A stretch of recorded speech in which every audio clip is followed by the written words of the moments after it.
কলকাতাত সংঘটিত হোৱা নাৰকীয় ঘটনাৰ প্ৰতিবাদ আজিও অব্যাহত।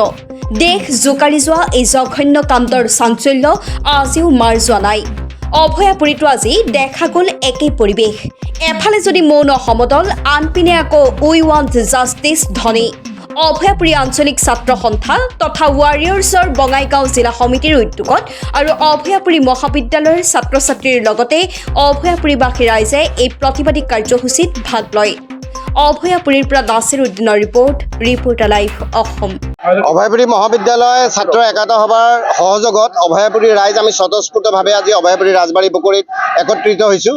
কলকাতাৰ যি জঘন্য ঘটনা সংঘটিত হ'ল, আমাৰ ভনীক যেনেকৈ নিপীড়িত কৰিলে, যেনেকৈ ৰেপ কৰি মাৰ্ডাৰ কৰা হ'ল, আমি ভাবোঁ সেয়া পৰিকল্পিত হত্যা। গতিকে ইয়াৰ উচিত তদন্ত হ'ব লাগে আৰু দোষীক অতি সোনকালে কৰায়ত্ব কৰি ফাঁচি দিব লাগে। আৰু অভয়াপুৰী ৰাইজ স্বতঃস্ফূৰ্তভাৱে ওলাই আহিছে। আজি আমাৰ ভনীসকল, আমাৰ মাতৃসকল শংকিত হৈ পৰিছে। গতিকে চৰকাৰে আৰু ৰাইজে আমি নিজৰ মাতৃ ভনীসকলক সুৰক্ষা দিয়াৰ ব্যৱস্থা কৰিব লাগে, যাতে তেওঁলোকে আমাৰ আন্ধাৰে পোহৰে ঘূৰি ফুৰিব পাৰে কোনো ধৰণৰ অসুবিধা নোহোৱাকৈ। আজি ছাত্ৰ সমাজে যথেষ্ট সহযোগ কৰিছে। ইয়াতে আমি মৃত ভনীগৰাকীৰ আত্মাৰ সদ্গতিৰ অৰ্থে 1 মিনিট প্ৰাৰ্থনা কৰিলোঁ। ৰাজবাৰী চৌদিশে আমি বন্তি প্ৰজ্বলন কৰিলোঁ আৰু এতিয়া শান্তিপূৰ্ণভাৱে আমি অকণমান কিছু দূৰ আমি এতিয়া ৰেলী এটা কৰিম। আকৌ আহি ইয়াত সমবেত হৈ আজিৰ কাৰ্যসূচী আমি সামৰণি মাৰিম। ৰাজবাৰী পুখুৰীত আমাৰ অভয়াপুৰী মহাবিদ্যালয়ৰ ছাত্ৰ ছাত্ৰীসকলৰ সহযোগত আৰু অভয়াপুৰী ৰাজ্যৰ সহযোগত আমি যোৱা 9 আগষ্ট তাৰিখে পশ্চিমবংগত আমাৰ এগৰাকী চিকিৎসক বা আমাৰ চিকিৎসক বাইদেউ এগৰাকীৰ সৈতে কি ঘটনা হৈ গ'ল আমি সমগ্ৰ দেশে জানো। একদম খুব জঘন্য ঘটনা। আমি সেই ঘটনাটোৰ বিৱৰণী আমি মুখেদি বিৱৰণ কৰিব নোৱাৰোঁ, এনেকুৱা ধৰণৰ ঘটনা হৈছে।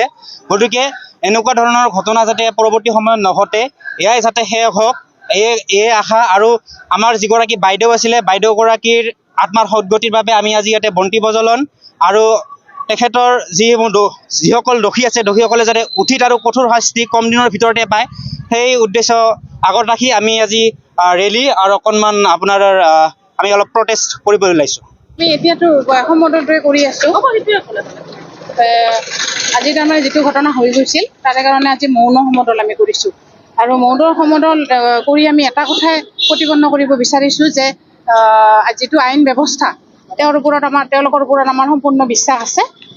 কঠোৰতকৈ কঠোৰ শাস্তি হওক সেইসকল দোষীৰ, যিসকলে এই কাণ্ড কৰিবলৈ সাহস কৰিছিল।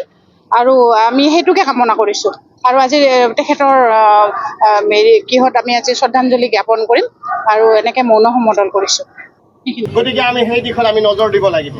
আমি সকলোৱে এতিয়া লগ হৈ এই ৰাজবাৰী পুখুৰীৰ চাৰিওফালে এপাক ঘূৰি আহি আমাৰ নিজৰ যিখিনি চাকি কেণ্ডেল আছে, এইখিনি আমি য'ত য'ত আমাৰ পোষ্ট আছে তাতে ৰিপৰ্টাৰ লাইভ অসম। নিৰ্ভীক